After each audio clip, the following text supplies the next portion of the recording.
Hi, I'm Cobbler Bob Powers, and this is my 1971 Cutlass S resto mod. In today's episode, I'm removing the vacuum assist power brake booster and installing not a hydraulic unit, but an electric unit, an iBooster, and this is from CPP Products. This is part one of a two-part series on upgrading the brakes on this car. C5 front rotors are next. Okay, so let's go.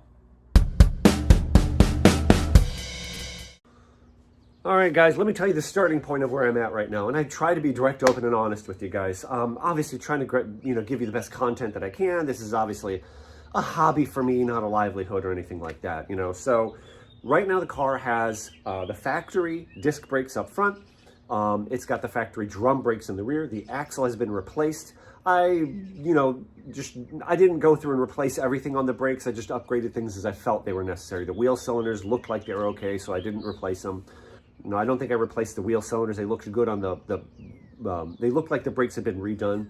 So I transferred those onto the new 12-inch Chevrolet, I think. I actually don't remember what I did with wheel cylinders. Shoes looked okay. I adjusted them, made sure the hardware was hooked up correctly.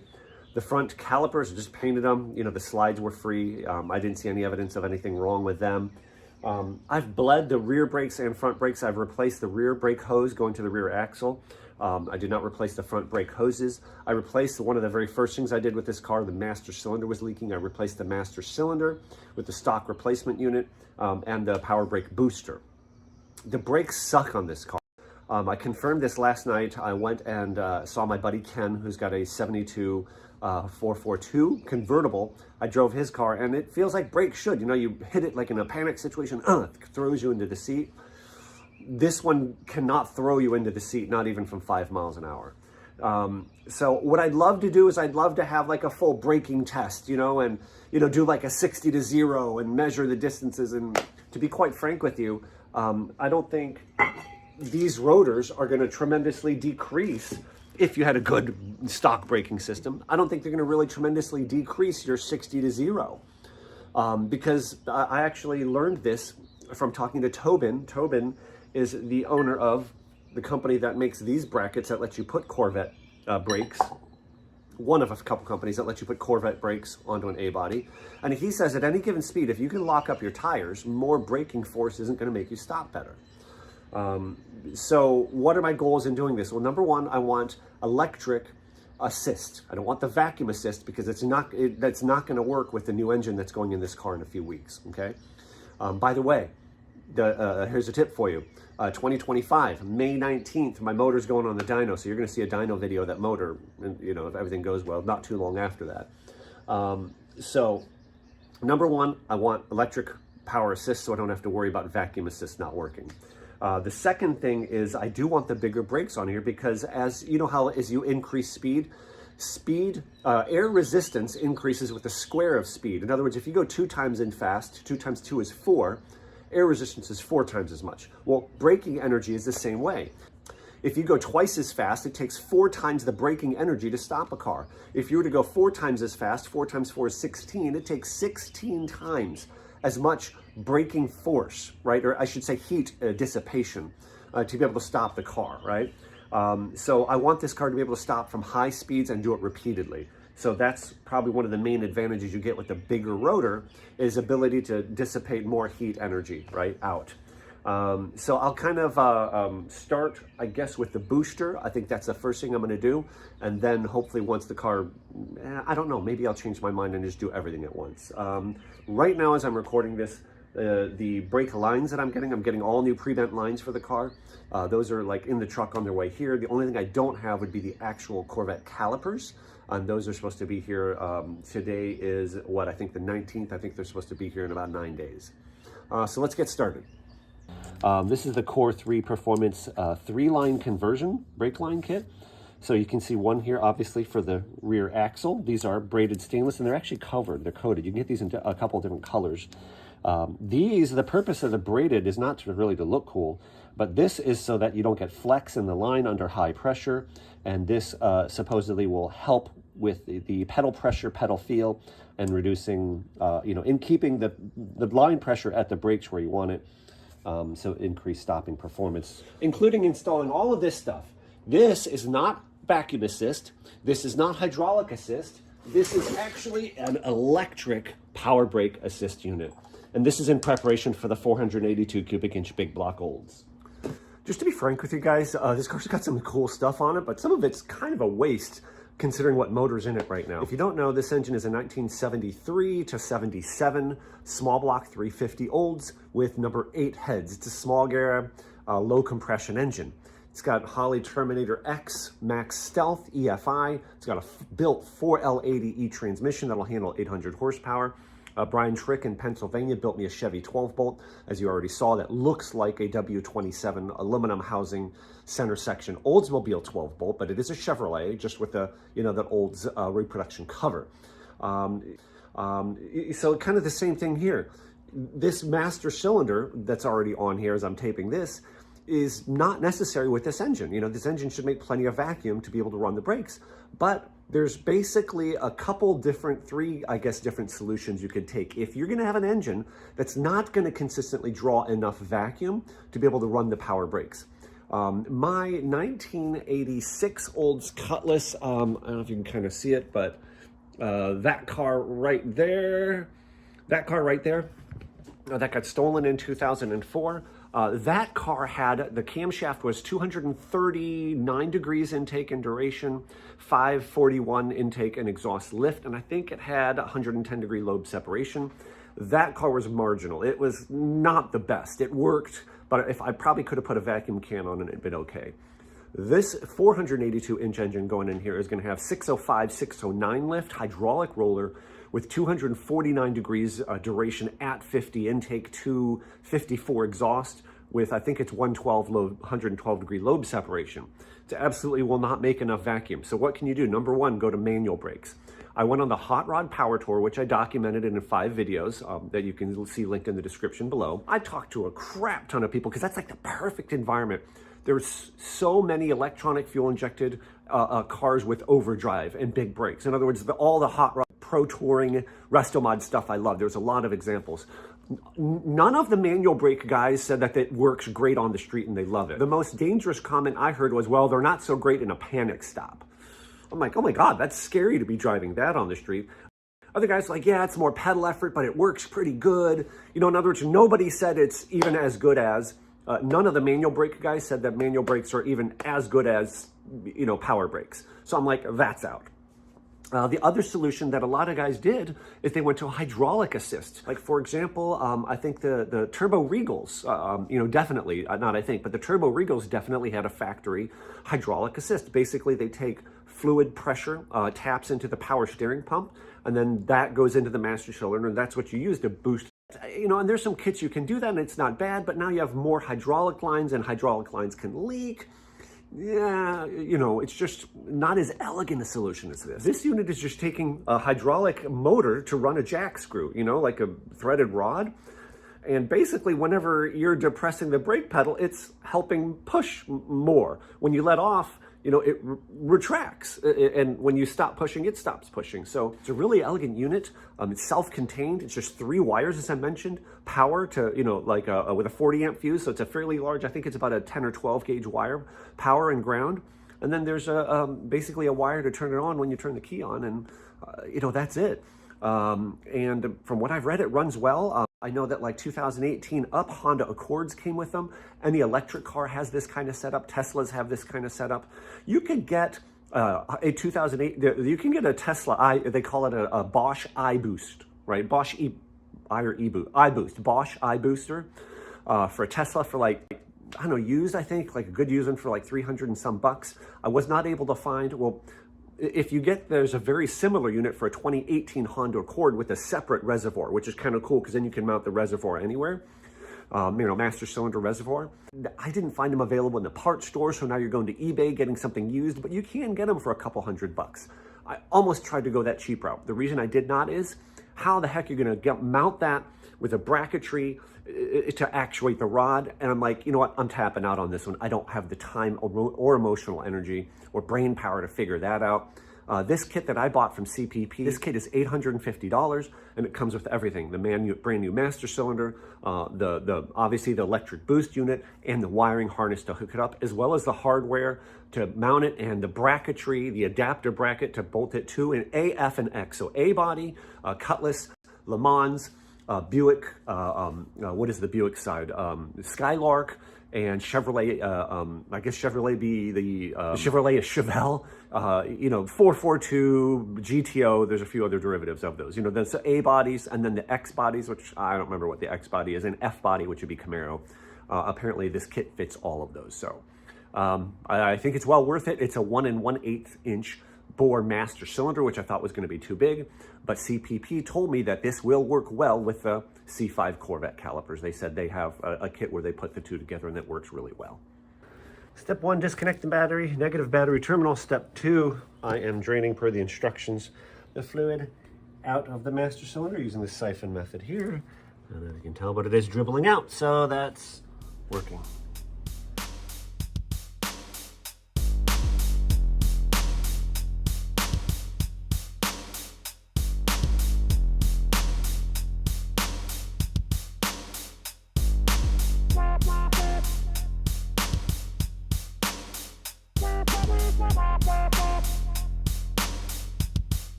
And as I was saying, the brakes on this car have just been really, really weak. And I think I found out one of the reasons why. That's hard to tell. Let me back off a little bit. That's wet. See the blue paint on there after that? I don't know if you can tell. That is wet. That's leaking.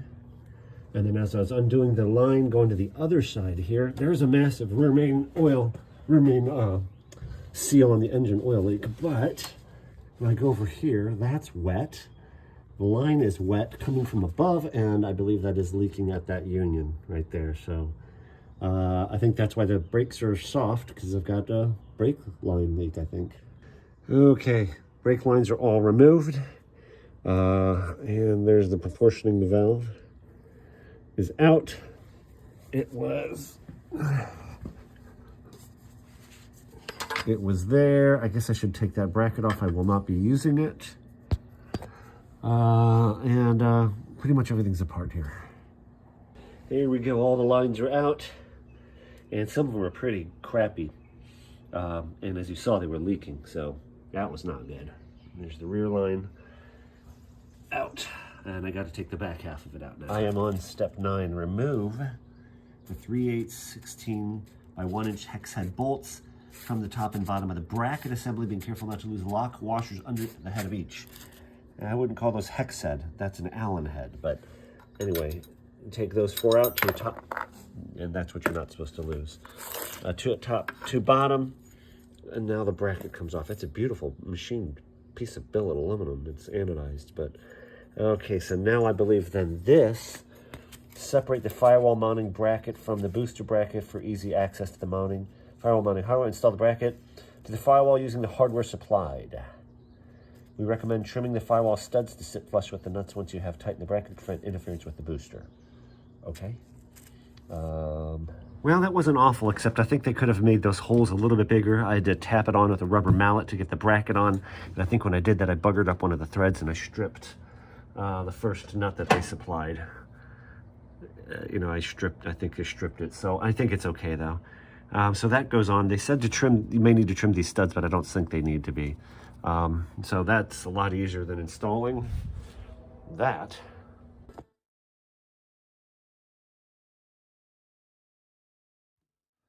Holy crap, guys, I just want to drop every cuss word in the book right now. I have off camera. Can't get this daggum thing to go in, and it took me freaking hour and a half to figure out that the stupid thing is hitting this stupid thing, so I got to take this stupid thing off and relocate it. So frustrating. I got it on. I just had to move the Dakota digital box that was hitting it. Just feels so stupid that I fought that literally for a freaking hour and a half. How irritating. CPP, I apologize for all the bad things I said about you in the last hour. So those 2 Allen head bolts are in. Now the challenge, at least this thing holds itself up. There's 2 that go in from the bottom. Ugh. And actually that first one wasn't bad. There's no good angle for you to see this. But you can feel You can feel the block. There it is. You can feel the hole. You can stick it up in the hole. In the head of the Allen bolt, see how it's like flush there? But it sticks up enough to get your hand on it. It's well machined, so it goes up in nice. So that's in. And that's, you know, I just have to get a tool on it and tighten it. That was surprisingly easy. Wow, that's in. Now wiring it up. Here's the harness.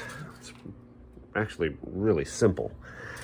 So this plug here goes here. And this one here is kind of cool. See this thingy?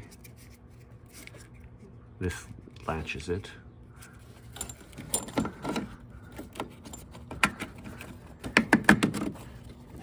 Get it close.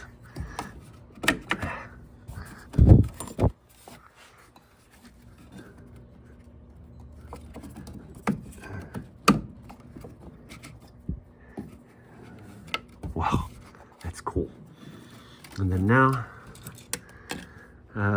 all it is a ground, a power. You know, the red one goes a 40 amp fuse, and then a 5 amp fuse to the key to turn it on. All right, I didn't show the whole process because it's pretty quite boring, but it is now at least mechanically plumbed. Now here's something that I didn't clarify that I probably should. The lines that I got all new, brand new steel lines for the entire car, front to back. What I purchased through Summit Racing Equipment was the Right Stuff's part number AOP 69H2, and what this is, they call it Right Stuff 69 GTO Skylark and Cutlass Power Front Disc Conversion Rear Drum Pre-Bent brake lines. Now, what does the word conversion mean? I called them up and asked. What that means is this is designed for when you have the proportioning valve up by the master cylinder, not down at the bottom of the frame like my car comes with. So in other words, the lines are longer. It wasn't perfect, but this is really the key that made a lot of this a little bit easier. This kit was pretty inexpensive. It was $125. And I'll try and show it here. I'll show you the snags that I had. The first one, as I kind of mentioned, I just feel really dumb about this, just to be very frank with you guys. I don't know why it took me over an hour to figure out that this proportioning block was hitting the, this is the control unit. This is a Dakota Digital.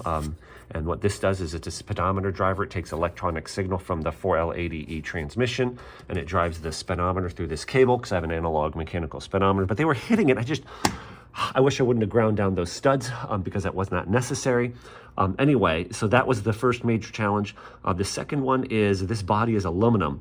You got to have all the lines kind of like threaded in loosely and then tighten them down. So like I loosened this fitting. I would think what it was and then I removed the master cylinder just with these two nuts, one there and one there, to be able to get all the lines connected. Like you can see here, this line is one of the ones that came with a kit, and I cut the end off of it and reflared it. If you can see down there, that junction you can see, that is not a compression fitting. You never use compression on brakes. It is a union.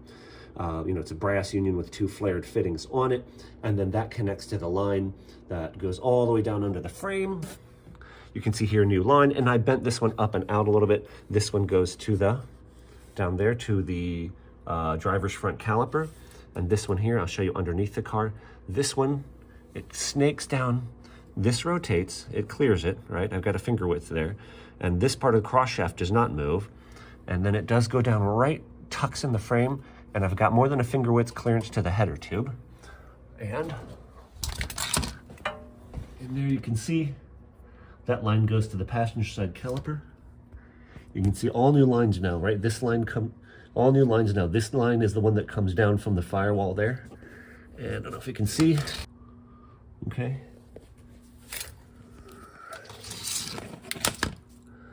And it goes down the frame rail. And it goes to the rear axle over there. I don't know if you can see. You see the new hose? The new Core 3 hose there is on the rear axle. As far as the wiring, here is the harness right here. You can see there's two, here's the harness, there's two parts to it. So one of the two just comes right up, plugs into itself. The other part goes underneath the booster. And it's hard to see, but that's the line right there. Tees into here. And I had one extra spot. This is the wire that came with the booster. This is the wire that comes with their harness. And see there it says 3 spare. So this is number 3 and it's 40 amp. So now it's got 40 amp positive power. I wish they made a little longer ground wire because the ground wire came to about here, then I had to solder onto it. And it's on my negative junction block. That's this wire here. I had one more spare opening there. So now it's wired up. I just got to connect the wire inside the car to a 12-volt keyed source. That should be pretty simple. I was really pleased that the CPP kit comes with a bench bleeding kit because even though I have one, I lost it and couldn't find it. All you do here is, as you can see, route the hoses into the fluid and just cycle the master cylinder until all of the bubbles go away. The only difficult part was at first I didn't have this little plastic fittings tight enough and I was drawing air in between the fitting and the master cylinder. Like I said, pretty straightforward. It seems kind of silly to put money into this setup that's only going to be on here for maybe a week or two, but for 33 bucks I did put new brake hose here on this side. There's new little copper washers and it's close, but it does clear there, that brake line. And on the other side,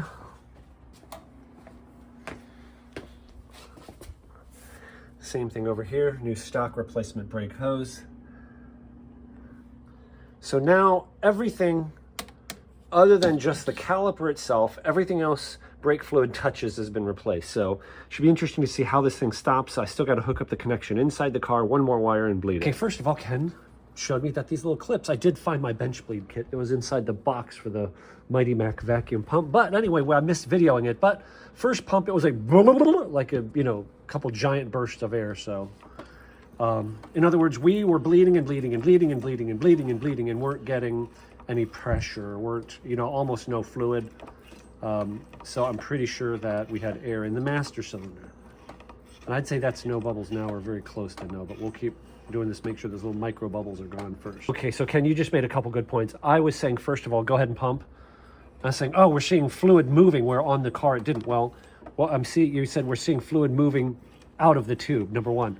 Number two, the fact that I got a big burst of air, or you got a big burst of air, is not necessarily indicative of air in the master cylinder because these lines were full of air. So that first pump was the burst of air, right? So in other words, this may or may not help. Is that fair? So I just got to make sure by feel, I guess, and care.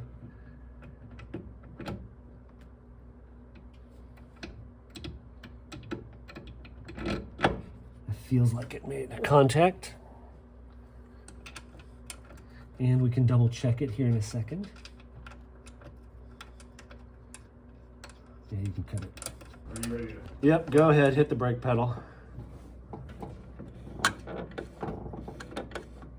You getting anything?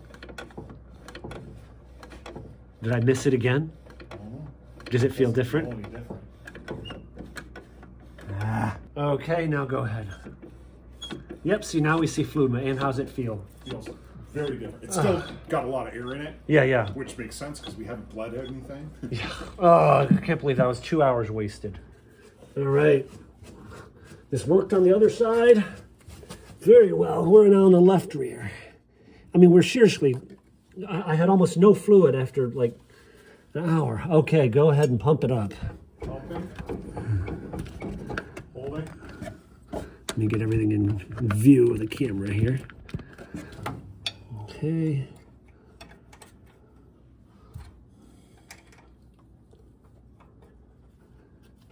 Dropped. All right, pump it up. And the drum is moving too this time. It wasn't moving before. Holding. Dropped. Pump it up. Holding. Dropped. Pump it up. Holding. Dropped.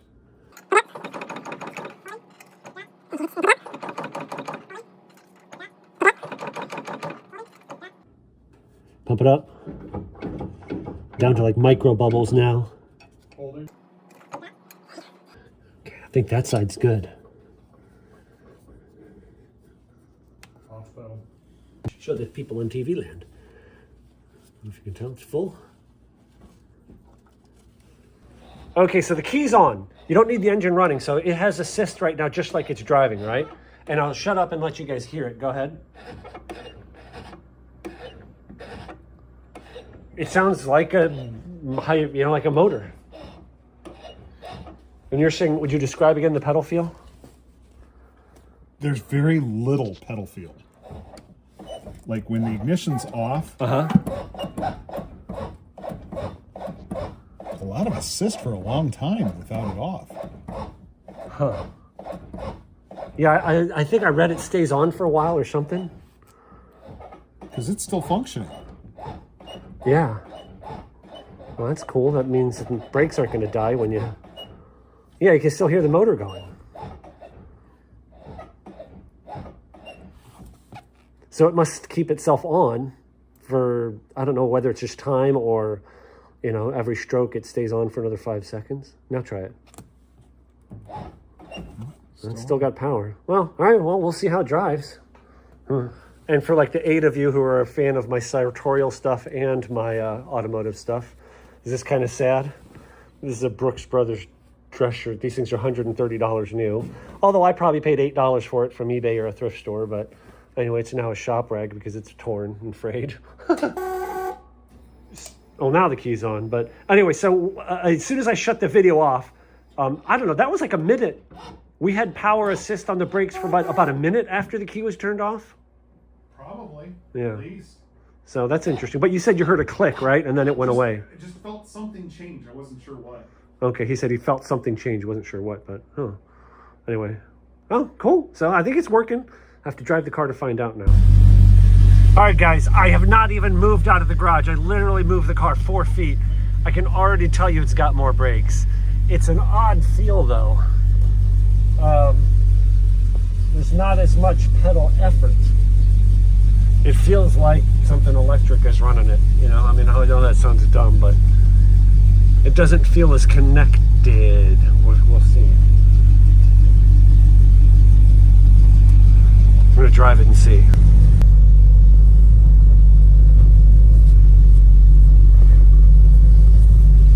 All right, we're testing out. See, we got brakes now. I'm already more confident. I could tell that it was holding better even pulling out of the garage because it didn't chirp the tires going into reverse. Oh yeah. Yeah, it's better. We've got brakes, that's good.